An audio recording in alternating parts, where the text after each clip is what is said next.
Baik, selamat pagi atau selamat siang. Assalamualaikum warahmatullahi wabarakatuh. Hari ini kita masuk ke pertemuan ketiga.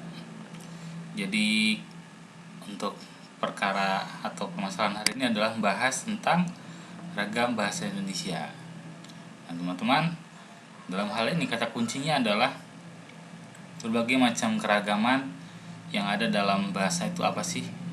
Setelah kita merdeka dan kemudian setelah membentuk sebuah undang-undang untuk kebahasaan, maka kita akan membahas tentang ragam bahasa dan apa sih macam-macamnya seperti itu.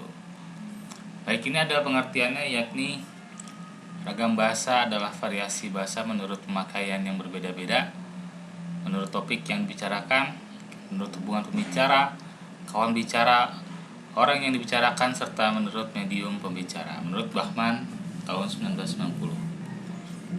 Kemudian yang kedua adalah menurut Denny Sugono bahwa sehubungan dengan pemakaian bahasa Indonesia timbul dua pokok masalah, yaitu masalah penggunaan bahasa baku dan tidak baku. Jadi teman-teman, dua teori ini sebenarnya membahas berbagai macam permasalahan dalam ragam dan laras bahasa sebenarnya, tapi intinya adalah bagaimana bahasa tersebut mempunyai variasi yang berbeda-beda. Yang satu adalah menurut pokok-pokok yang dibicarakan. Kemudian yang kedua adalah pemakaian bahasa yang timbul dari dua pokok, seperti misalkan bahasa baku dan tidak baku. Nah, macam-macam ragam bahasa Indonesia, yakni berdasarkan media, ini ragam lisan dan ragam tulis. Kemudian beragam atau berdasarkan situasi dan pemakaian, yakni ragam bahasa baku, ragam bahasa baku lisan, tulis, standar, non standar, standar, serta bahasa konsultasi. Nah, kalau saya jelaskan sedikit mengenai bahasa tulis standar, sebenarnya lebih ke arah pemakaian dari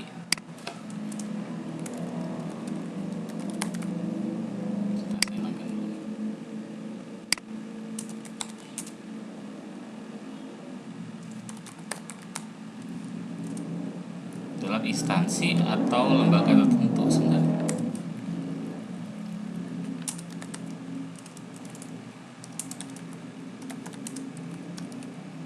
Misalkan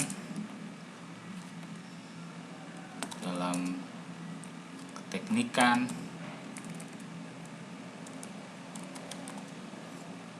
dan bahasa misalkan.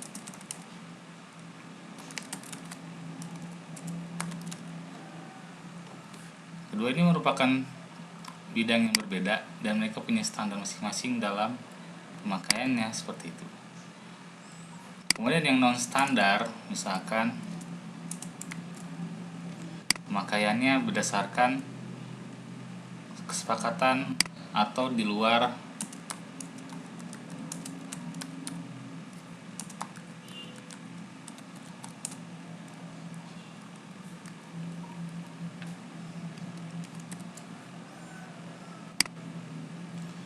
seperti ini.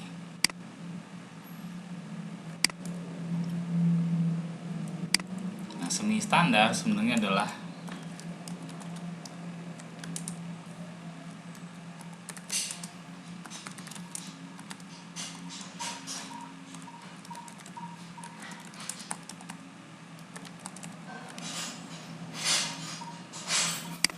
ini bisa digunakan dalam hal yang non formal, dalam situasi non formal seperti itu.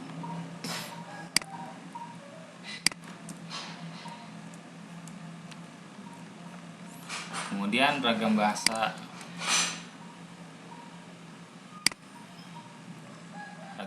konsultasi itu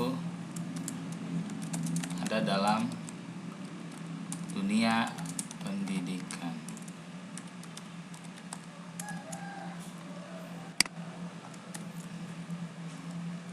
Baik teman-teman, ini adalah ragam-ragamnya seperti ini.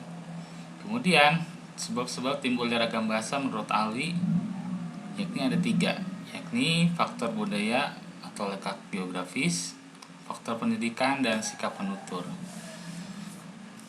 Baik teman-teman, di sini ada 2 tokoh ya, yakni Kasino Warkop dan Indro Warkop. Lantas apa yang membedakan 2 hal ini dalam bicara? Masing-masing karena punya budaya dan geografis yang berbeda.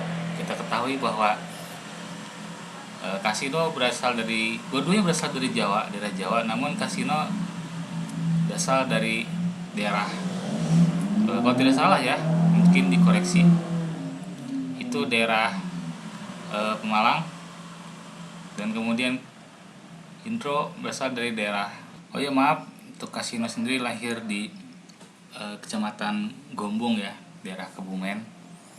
Kemudian Indro Warkop itu lahir di Purbalingga, seperti itu. Keduanya mempunyai bahasa yang berbeda ketika bicara. Yang satu bicaranya sedikit boleh jadi ada mapak ya. Kemudian Indro juga ada ciri khasnya seperti itu. Nah, dua-duanya adalah berasal dari geografis yang berbeda. Kemudian dua-duanya juga mempunyai budaya yang berbeda, yakni yang satu dulunya adalah pemain teater, Kasino, dan Indro Warkop sebenarnya adalah budayanya, yakni dia adalah peniup suling sebenarnya. Jadi kemampuan dalam seni yang berbeda-beda, budaya yang berbeda-beda itu menentukan arah dalam bicara. Ada ciri khas ketika bicara yang seperti itu. Nah, ini letak daerah dataran rendah maupun dataran tinggi punya perbedaan dalam hal bunyi. Hal ini disebut sebagai ragam daerah atau logat. Perbedaan tersebut munculkan logat bahasa Nusantara Purba yang sekarang disebut sebagai bahasa Batak, Sunda, Bali, dan Tagalog. Jadi teman-teman, dari perbedaan wilayah ini maka timbullah logat yang berbeda-beda. Kalau bahasa Batak tergantung dari wilayahnya juga punya logat yang beda. Kemudian Sunda tergantung wilayahnya juga mempunyai daerah yang beda. Berbeda dengan daerah Sunda, daerah Kota Bandung dengan daerah Ciamis misalkan, daerah Sunda seperti itu. Dan Bali juga ada daerah kota dan daerah pegunungan, serta Tagalog ini dari Filipina sebenarnya. Jadi perbedaan letak juga munculkan sebuah perbedaan bunyi seperti itu. Kemudian faktor ilmu pengetahuan berdasarkan pendidikan dari si penutur. Jadi dalam hal ini adalah apakah si penutur tersebut sudah menempuh pendidikan formal atau tidak. Misalkan dalam hal ini pelafalan huruf F dan kemudian akhiran X itu memunculkan bunyi yang berbeda ketika seorang yang belum menempuh jalur pendidikan seperti itu. Maka yang baku yakni adalah menggunakan kata X pada kata kompleks seperti itu, dan huruf bunyi F pada kata fitnah, fadilah, dan fakultas seperti itu. Maka ketika bicara, orang yang boleh jadi pendidikannya belum tuntas itu akan sedikit kesulitan. Maka menulisnya pun masih seperti ini, pakai P semua seperti ini, fadilah, fakultas, dan kompleks. Ini tidak baku teman-teman. Jadi dalam hal ini yang baku adalah seperti ini: fitnah, fadilah, fakultas, dan kompleks. Baik, sikap penutur. Yang ketiga adalah ini: sejumlah corak bahasa yang masing-masing sudah ada pada asas yang sudah tersedia pada si pemakai seperti itu. Jadi ada 4 di sini, meliputi umur dan kedudukan, kemudian tingkat keakraban, pokok persoalan, dan juga tujuan penyampaian informasi. Jadi sejumlah corak teman-teman sudah ada dalam diri kalian itu perbedaan ketika bicara. Mana yang harus dibicarakan ketika teman seumuran, mana ketika hal yang harus dibicarakan ketika berhadapan dengan orang lebih tua dan orang yang lebih muda seperti itu. Itu adalah sikap penutur. Baik, kita akan bahas yang pertama, yakni umur dan kedudukan. Perbedaan umur. Yang kedua adalah kedudukan berdasarkan asas pengalaman dan kebijaksanaan. Jadi maksudnya apa sih? Teman-teman, berbeda seperti yang saya tadi ucapkan ketika berhadapan atau bicara dengan seorang yang lebih tua ataupun yang lebih muda seperti itu, atau sepantaran lah, dan lain-lainnya seperti itu. Maka kalau berbeda itu adalah termasuk dalam sikap penutur.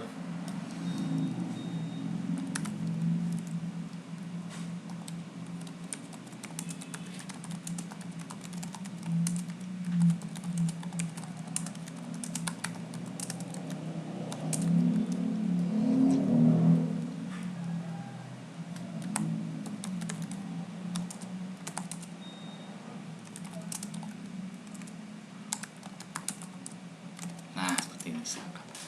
Jadi berbeda ketika berhadapan dengan ketiga jenis ini. Dan kemudian kedudukan berdasarkan asas pengalaman dan kebijaksanaan.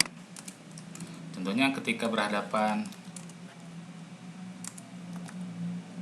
dengan orang yang punya kedudukan lebih tinggi, misalkan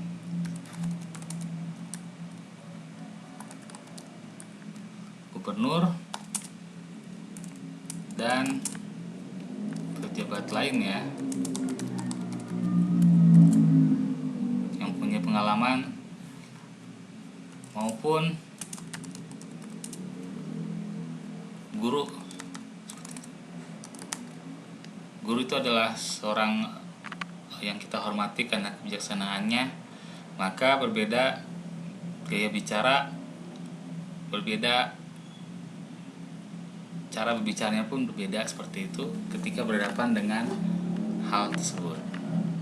Jadi kedudukan berdasarkan pengalaman dan kebijaksanaan itu membedakan atau berbeda berbicaranya daripada yang lain. Kemudian tingkat keakraban. Nah, ini juga berbeda ragamnya ketika berteman dengan lawan bicara. Misalkan ada yang baru berkenalan,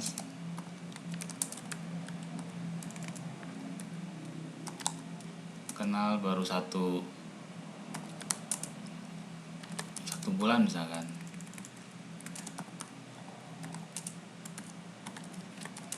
Pasti masih kaku gaya bicaranya. Misalkan kamu, aku, wah gitu deh pokoknya deh, kaku deh. Nah, kemudian berbeda sudah mengenal 6 bulan misalkan, maka berbeda. Ada misalkan lu gue, nah, itu adalah kata slang seperti itu. Dan kemudian berbeda jika dari 1 tahun. Itu bisa kode. Kode dalam hal ini adalah ragam bicaranya tidak mengenal nama lagi. Misalkan namanya Edi, dipanggilnya Sofian misalkan. Lo kok bisa? Iya, nama bapaknya, seperti itu. Jadi itu adalah sebuah ragam bicara menurut tingkat keakraban teman-teman, tidak mengenal hal lainnya atau tidak mengenal tingkat-tingkat norma yang berlaku. Jadi ditabrak semua jika memang sudah mengenal banget gitu, seperti itu. Kemudian misalkan ada lagi, misalkan kalau misalkan ada peristiwa yang menimpa dia itu saat memasak dia gosong, maka dipanggil gosong ketika dia lewat. Dan itu untuk keakraban aja ya. Dan teman-teman ingat, bagi yang sudah kenal aja seperti itu. Kalau yang belum kenal tiba-tiba sok-sokan manggil seperti itu, boleh jadi yang dipanggil nggak nerima, dan itu agak repot seperti itu. Kemudian yang ketiga adalah ketiga adalah pokok persoalan. Berdasarkan hal yang menjadi bahan pembicaraan seperti ruang publik, politik, gender, dan lainnya. Maksudnya apa sih Pak? Jadi ketika berbicara atau menulis,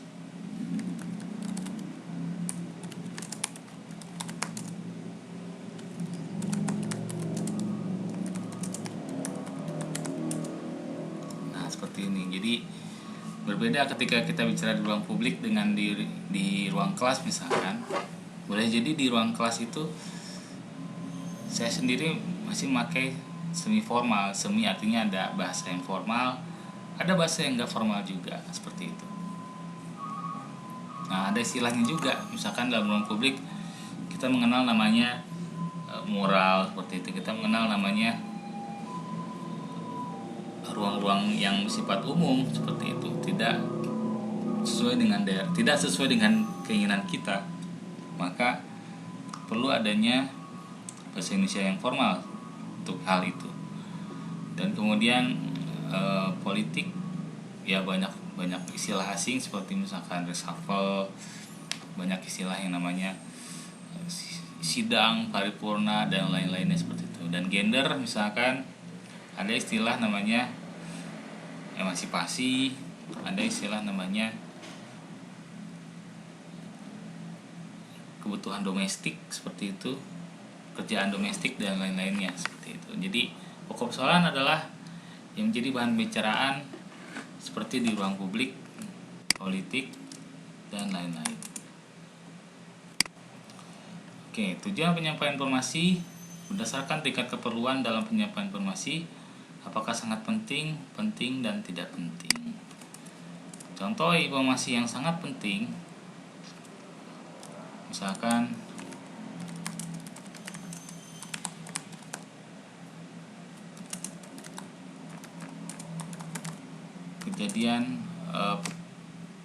kejadian buruk ya, maksudnya kejadian berkabung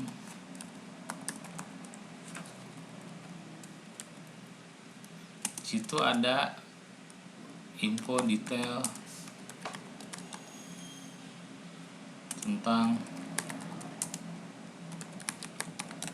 peristiwanya, seperti itu, namanya siapa, kemudian tempatnya di mana, dan kemudian kejadiannya kapan, orang tuanya siapa. Itu adalah hal yang mendetail teman-teman mengenai istilah namanya kejadian berkabung. Jadi itu adalah informasi yang harus detail seperti itu dan penting. Dan kalau yang nggak penting,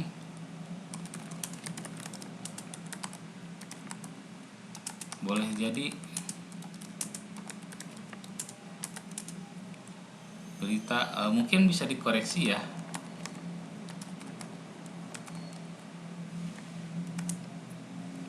Jadi ini adalah hal yang menjadi tidak begitu penting sekarang infotainment tuh, karena bercampur mana yang hoax dan mana yang fakta seperti itu, dan mana yang settingan, mana yang prank, dan mana yang memang benar terjadi, itu bercampur. Maka dari itu bisa dianggap nggak penting lah sekarang seperti itu. Oke. Kemudian perbedaan ragam lisan dan ragam tulis. Jadi teman-teman, kalau ragam lisan memerlukan 2 orang, kemudian ragam tulis tidak memerlukan, tergantung situasi, kondisi, ruang dan waktu. Kalau ragam tulis tergantung kondisi, situasi, dan tidak harus memperhatikan unsur gramatikal, sementara ragam tulis harus memperhatikan unsur gramatikalnya. Nah, ini ada ragam pokok tinggi. Maksudnya apa sih?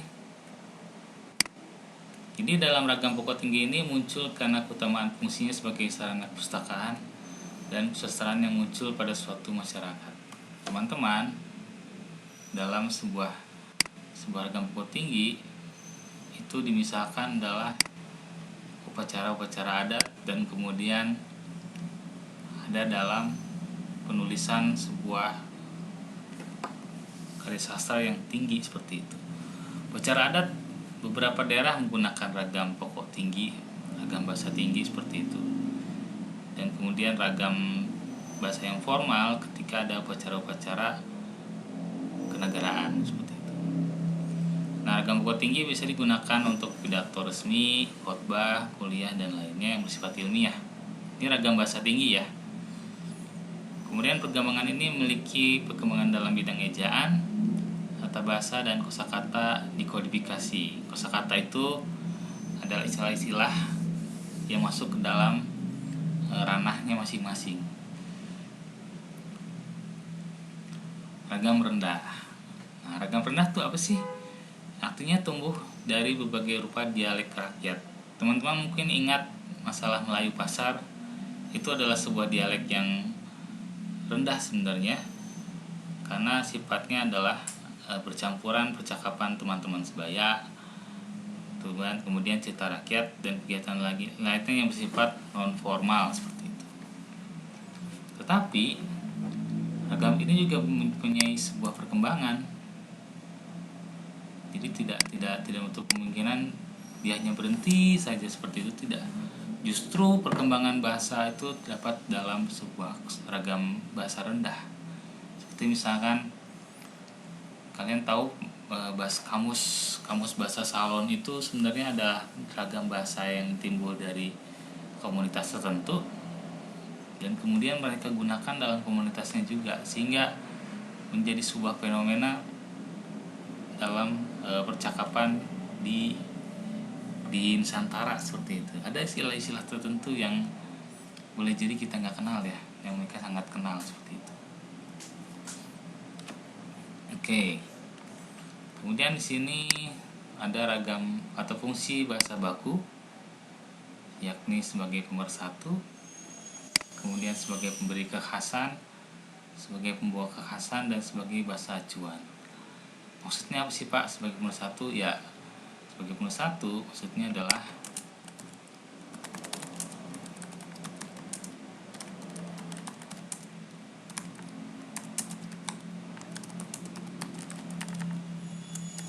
pemersatu artinya digunakan di seluruh Nusantara. Kemudian sebagai pemberi kekhasan maksudnya adalah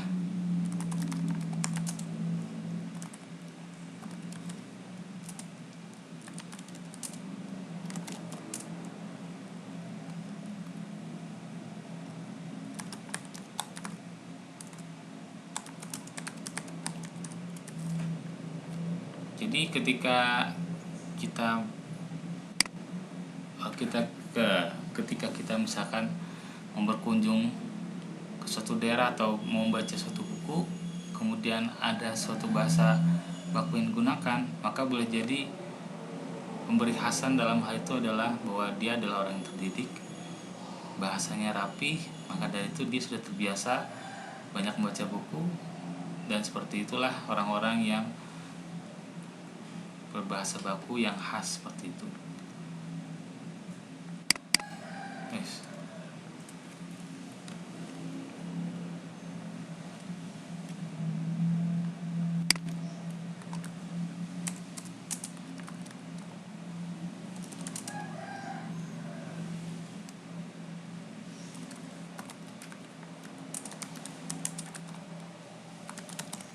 Oke.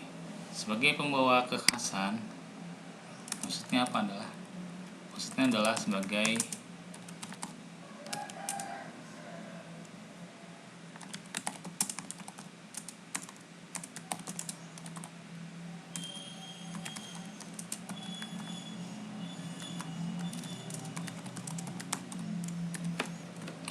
maksudnya adalah sebagai pembawa kekhasan adalah penanda orang yang mampu berbahasa yang baik. Jadi Pak SBY, Pak Karno misalkan adalah seorang yang pembawa kekhasan, yakni berbahasa yang baik dan bisa berbahasa yang baku seperti itu.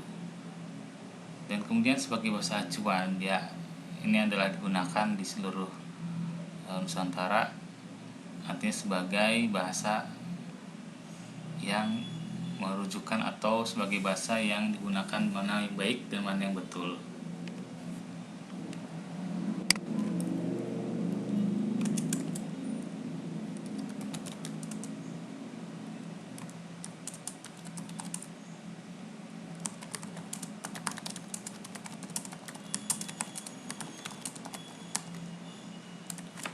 Seperti inilah. Jadi mana bahasa yang baku dan mana bahasa yang tidak baku. Seperti kamus adalah sebuah bentuk atau fungsi bahasa baku. Nah, kemudian peran ragam baku, yakni sebagai komunikasi resmi, Wacana teknis, pembicaraan di depan halayak ramai dan pembicaraan dengan orang yang dihormati. Wacana teknis maksudnya apa? Jadi kalau kalian membuat sebuah atau membuka sebuah HP yang baru, di situ ada sebuah kertas kecil yang namanya adalah petunjuk teknis dan menggunakan bahasa baku. Jadi wacana teknis itu adalah wacana yang digunakan sebagai penunjuk atau sebagai tata cara menggunakan sebuah alat atau sebuah hal lainnya seperti itu. Kalian pasti membuka kotak HP dan kemudian mengambil buku kecil yang berisi tulisan itu pasti pada saat HP kalian rusak atau barang kalian rusak seperti itu. Ya nggak masalah, itu termasuk dengan kebutuhan kalian sebenarnya, tapi fungsinya adalah wacana teknis seperti itu. Ini adalah berbagai macam perbedaan dari sebuah bahasa tulis dan tidak tulis. Nah, saya langsung loncat ya. Jadi ciri-ciri ragam bahasa resmi: menggunakan unsur gramatikal secara eksplisit dan konsisten, menggunakan imbuhan secara lengkap, menggunakan kata ganti resmi, menggunakan kata baku, dan menggunakan EYD, dan menghindari unsur kedaerahan. Teman-teman, ketika melihat sebuah tulisan kami haturkan terima kasih di akhir surat misalkan, itu tolong dihindari ya unsur-unsur kedaerahan ketika menggunakan bahasa resmi. Jika menggunakan bahasa resmi Indonesia, maka gunakanlah bahasa Indonesia seluruhnya seperti itu. Kemudian ciri bahasa akrab. Nah, akrab ya kalian seperti bicara dengan teman kalian sebenarnya yang sudah akrab. Itu adalah sebuah ciri bahasa yang non formal dan kemudian didukung oleh bahasa non verbal. Bisa oleh gerak-gerak, misalkan kalian kalau sedang melihat orang stand up komedi, maka unsur meyakinkannya itulah yang kalian lihat sebagai unsur non verbal dari tubuhnya itu. Oke, ini ada bidang atau tema yang sedang dikomunikasikan. Ada beberapa ragam bahasa di sini. Artinya bahasa yang digunakan dalam berbagai pekerjaan atau berbagai bidang seperti itu. Seperti ilmiah sampai sastra, itu adalah tema yang dikomunikasikan. Dan ini adalah contoh. Mungkin dalam ragam hukum ada kata tindak pidana, ragam bisnis ada kata diskon, flashback itu bisa di dalam ragam sastra maupun ragam populer lainnya. Coercior itu adalah ragam kedokteran, dan kemudian autis boleh jadi adalah ragam psikologi. Jadi berdasarkan topik yang dibicarakan ada perbedaan-perbedaan dari setiap ragamnya. Dan ini laras bahasa adalah kesesuaian antara bahasa dan pemakaian. Contoh, dalam hal ini kita mengenali istilah iklan, laras ilmiah, laras ilmu populer, laras fitur, dan laras komik. Jadi ada banyak macam kesesuaian antara bahasa dan pemakaiannya.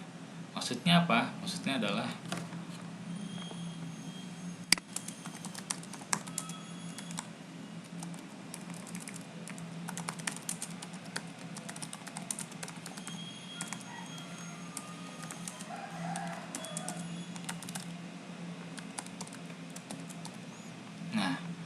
maksudnya adalah bahasa disesuaikan dengan pasarnya sendiri. Artinya dia punya pasar setiap berkomunikasi seperti itu. Nah, ini Jadi hal bagian dari laras ilmiah. Sebuah karya tulis ilmiah bukan hasil rangkaian gagasan yang merupakan hasil pemikiran, fakta, peristiwa, gejala, dan pendapat. Jadi seorang penulis karya ilmiah menyusun kembali berbagai bahan informasi menjadi sebuah karangan yang utuh. Ini adalah sebuah laras ilmiah. Ketika membuat sebuah tulisan, maka dia harus menulis berdasarkan 4 hal ini. Jadi ada teori, kemudian hal yang dibicarakan, hal yang kronologis, sistematis, dan kemudian gejala dan pendapat. Artinya ada sebuah sebab-sebab dan akibat yang timbul ketika menulis sebuah karya ilmiah. Baik, ini adalah ciri bahasa Indonesia laras ilmiah. Mungkin ada sebuah hal yang mau kalian tanyakan, silakan. Dan terakhir adalah ada soal di sini. Jadi jelaskan ragam bahasa kedua seniman di atas dari faktor geografis dan budaya. Kalau geografis, silakan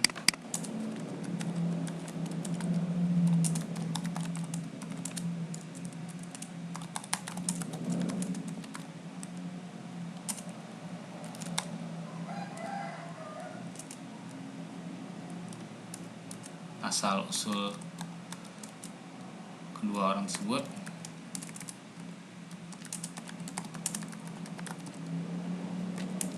dan latar belakang keseniannya. Seperti itu. Jadi silakan cari dua hal ini dan kemudian kumpulkan di virtual itu. Saya tunggu sampai hari ini, dan kemudian sebagai absen untuk hari ini ya, silakan. Ya, terima kasih. Selamat siang. Wassalamualaikum warahmatullahi wabarakatuh.